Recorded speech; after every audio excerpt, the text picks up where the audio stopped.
단어가 모이니까 문장이 되죠. 여러분 문장 만들 때 어떻게 하세요? 내가 전달하고자 하는 바를 떠올리고 그러한 뜻을 담은 문장을 만들기 위해 어떤 단어가 필요한지 짧은 순간에 생각해내고 그 단어를 나열하는 식으로.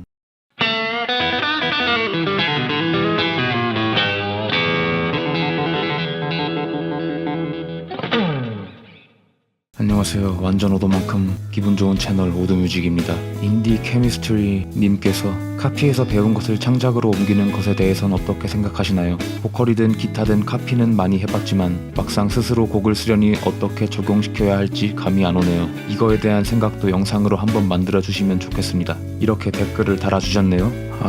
구독자분들께서 질문을 주시면은 직접적이고 명쾌한 해답을 드리면 제일 좋을 것 같긴 한데 음악이라는 게 사실 그러기가 어려운 것 같아요. 그래서 그냥 음악 창작에 대해 제가 어떻게 느끼고 정의하고 있는지를 장황하게 한번 설명을 해보겠습니다. 그 와중에 이 구독자님께서도 질문에 대한 약간의 해답을 찾을 수 있기를 바라겠습니다. 음악 창작은 어떻게 하는 건가? 음악 창작을 안 해본 사람이나 원리를 전혀 모르는 사람은 그저 신기한 행위로밖에 안 보일 거라고 생각을 합니다. 저도 당연히 그런 시절이 있었기 때문에 창작이라는 게 의뢰 그렇듯이 명쾌하게 그 과정을 설명하기는 참 쉽지 않은 것 같고 그냥 개인이 지금까지 쌓아온 모든 것을 총동원해서 쥐어짜서 어떻게든 세상에 내보낸다는 느낌으로 저는 받아들이고 있습니다. 그래도 저의 언어로 한번 소개를 장황하게 해보겠습니다. 창작이 어떻게 이루어지는지 여러분의 경험을 비추어서 설명을 해보고자 하는데요. 창작을 다들 해보셨잖아요. 살면서 한 번도 안 해봤다고요? 음악 창작은 말하는 거랑 같습니다. 여의치 않는 분도 계실 수 있지만 대부분의 사람들이 말은 하고 살 거라고 저는 생각을 하는데 우리가 말을 하는 것도 잘 생각해보면 완전한 창작이죠. 우리가 지금까지 살면서 배우고 습득해온 많은 것들, 단어, 문장, 어법 이런 거를 총동원해가지고 쥐어짜서 세상에 내보내는 거잖아요. 그럼 혹자는 이렇게 말할 수도 있는데요. 말하는 것은 창작이 아니라 이미 사람들이 만들어 놓은 체계 안에서 이것저것 긁어모아가지고 짜집게 해가지고 합성해서 내보내는, 즉 모방의 산물일 뿐인 거 아닌가요? 제가 말하고 싶은 게 바로 그겁니다. 음악도 같습니다. 이 말하는 것을 제가 갖고 온 거는 여러분한테 그냥 쉽게 설명하려고 대충 유추의 방법으로 이용하려고 억지로 끌어다 온 게 아니고요. 제 생각에는 말하는 거랑 음악 창작이랑 메커니즘이 아예 똑같습니다. 여러분은 이미 적어도 하나의 언어에 대해서는 말하는 것의 전문가입니다. 평생을 해온 장인이며 매일매일 수련을 하고 당장이라도 쉴 새 없이 떠들어댈 수가 있죠. 그럼 내가 어떻게 이렇게 장인이 되었는가를 곱씹어 봄으로써 음악 창작은 어떻게 이루어지며 좋은 음악 창작자란 무엇을 훈련해야 하고 어떤 것을 생각하며 수련해야 할지 알 수 있을 겁니다. 창작할 때 필요한 가장 기초적인 도구, 즉 1단계는 단어입니다. 어렸을 때 말을 배웠던 과정을 떠올려 보시면 쉽게 이해를 하실 거라고 믿습니다. 최소한 단어는 알고 있어야 말이 시작을 할 수가 있겠죠. 단어 없이 내는 소리는 그저 텍스트 없는 옹알이일 뿐이겠죠. 단어보다 작은 단위로는 음절, 글자 이런 게 있을 거고 음악에서는 이런 거는 더 원초적인 개념, 파동, 진동수 이런 개념으로 대응을 할 수가 있을 것 같긴 한데 보통 이런 정도 수준까지 생각하면서 말을 배우지는 않으니까 우리가 말을 할 때 필요한 가장 작은 단위가 단어라고 생각하고 한번 시작을 해봅시다. 말의 창작에서 단어라는 개념을 음악의 창작에 대응을 해보면은 제 생각에는 아마 음이 될 것 같은데요. 단어를 공부하려면은 책을 봐도 되겠지만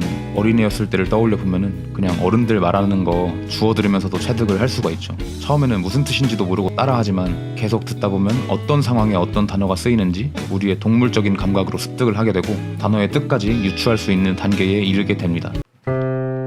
예를 들어 도라는 소리라는 음이 있을 때 도라는 음은 여행을 출발하거나 아니면은 집으로 되돌아온 듯한 안정적인 느낌이 들고 솔은 들었을 때 당연히 기분은 좋지만 다시 도로 돌아갔을 때 안정감을 느끼는 그런 성질을 가진 음임을 아마 대부분 사람들이 이해하고 있을 거예요. 이런 생각을 안 해봤을 뿐이지 이것과 마찬가지예요. 그냥 우리가 음악을 통해서 수도 없이 많은 멜로디를 듣잖아요. 그 멜로디 안에서 음을 하나하나씩 들으면서 각 음이 나에게 불러일으키는 감정을 우린 감각적으로 받아들이고 있습니다. 그 데이터가 많이 쌓여가지고 대부분의 사람들이 당장 어떻게든 흥얼흥얼 거려보라고 하면은 대부분이 할 수가 있을 거예요. 사실 단어 설명만 가지고는 아직 감을 못 잡으시겠죠? 한번 쭉 봐주세요. 두 번째 단계는 문장입니다. 말에서의 문장은 음악으로 치면 짧은 멜로디 혹은 프레이즈 정도라고 저는 정의를 하고 싶은데 단어도 몇 개가 모이면 문장이 되잖아요. 음도 몇 개가 모이면 멜로디가 됩니다.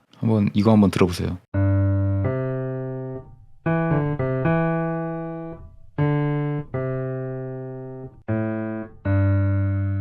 단어가 모이니까 문장이 되죠. 여러분 문장 만들 때 어떻게 하세요? 내가 전달하고자 하는 바를 떠올리고 그러한 뜻을 담은 문장을 만들기 위해 어떤 단어가 필요한지 짧은 순간에 생각해내고 그 단어를 나열하는 식으로 문장을 만들잖아요. 각각의 단어도 모두 자신들의 뜻을 담고 있긴 하지만 단어가 모였을 때 더 새롭고 고차원적인 의미가 생성되죠. 음악 창작도 마찬가지라고 저는 생각을 합니다. 만약 창작을 더 잘하고 싶으면은 우리가 문장을 더 자연스럽게 편하게 잘 만들고 싶으면은 단어도 최대한 많이 알아야 될 것이고 단어 하나하나도 의미를 하나만 갖는 게 아니라 여러 가지 가지잖아요. 그 의미도 많이 알아야 될 것이고 어떤 단어와 어떤 단어가 만났을 때 어떤 내가 원하는 자연스러운 문장을 표현할 수 있을지 그런 데이터도 머릿속에 많이 가지고 있어야 되잖아요. 그러니까 음악도 마찬가지니까 음악을 창작하고 싶은 분이라면은 앞으로 음악 노래 같은 거 따라 부를 때 그냥 뇌를 비우고 따라 부르시기보다는 그 단어와 단어가 연결됐을 때 문장이 불러일으키는 감정을 좀 더 탐구하고자 하는 생각으로 평소에 받아들이시는 훈련을 하시면 좋을 것 같습니다.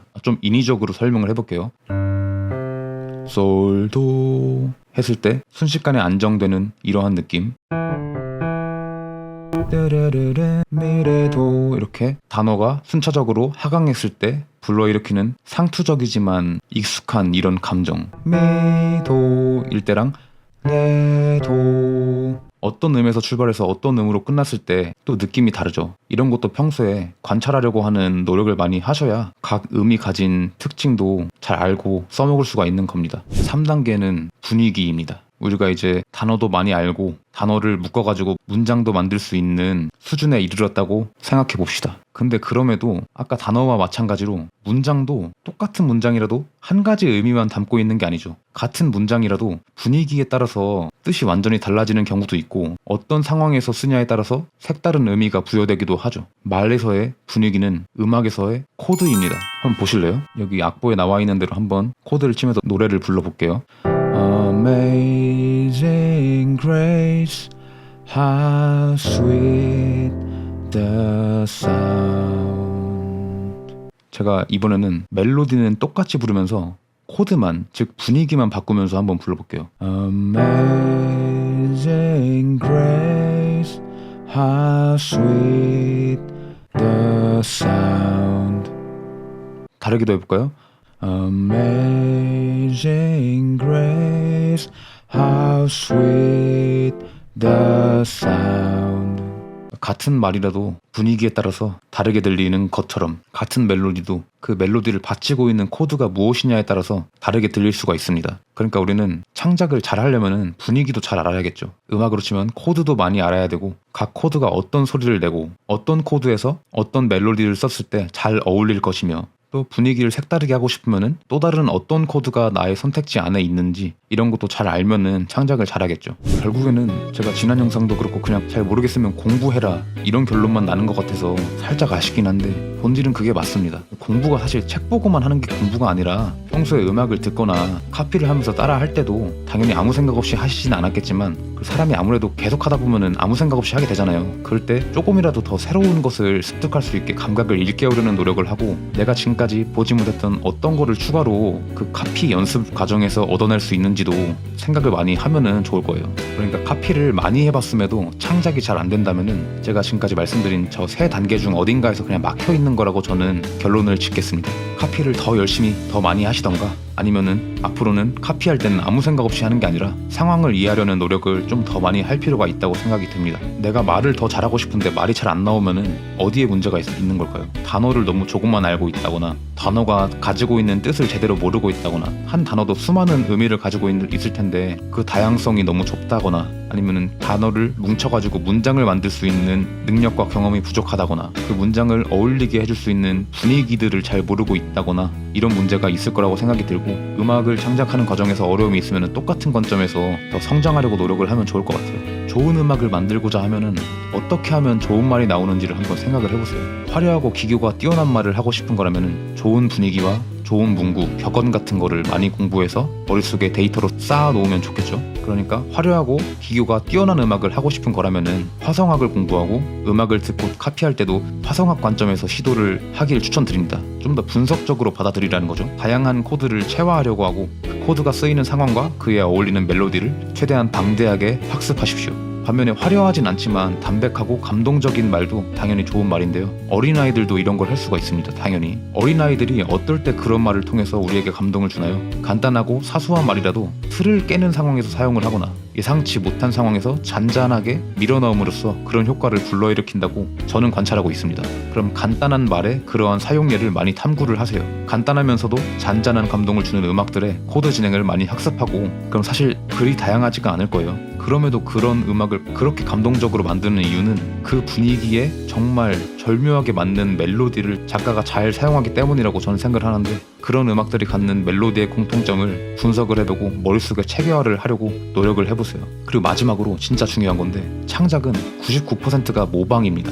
그냥 갖다 베껴가지고 표절하라는 게 아니라요, 우리가 말을 할 때도 듣도 보도 못한 세상에 아예 없는 말을 단어를 만들어가지고 하는 게 아니잖아요. 이미 있는 단어를 다 끌어모아가지고 하는 건데, 그 단어 간의 조합과 아니면 어떤 분위기에 어떤 문장을 쓰는지 그런 걸로 그 말의 특별함을 만드는 거잖아요. 음악도 마찬가지예요. 이미 우리가 쓸 수 있는 음은 굉장히 한정적이고 쓸 수 있는 분위기, 코드도 거의 다 많이 정해져 있고, 근데 그 와중에 언제 어떤 걸 쓰느냐가 음악을 음악답게 만드는 거거든요. 그래서 정말 운이 좋게도 그렇게 많은 음악이 세상에 발표되었지만 여전히 새로운 음악을 만들 수 있습니다. 새로운 음악 만드는 게 그렇게 어려운 일이 아닙니다. 그러니까 카피하고 기성 음악을 듣는 거에 대해서 그냥 의미 없이 모방한다고 생각하지 마시고 정말 열심히 하시고, 그런 경험들이 쌓이면은 창작할 때 자연스럽게 나옵니다. 모방을 통해서 학습한 문구들을 적절히 조합해가지고 합성해서 배출하는 게 창작이라는 말씀을 마지막으로 드리도록 하겠습니다. 재밌게 보셨으면 구독과 좋아요, 알림 설정, 댓글 부탁드리겠습니다.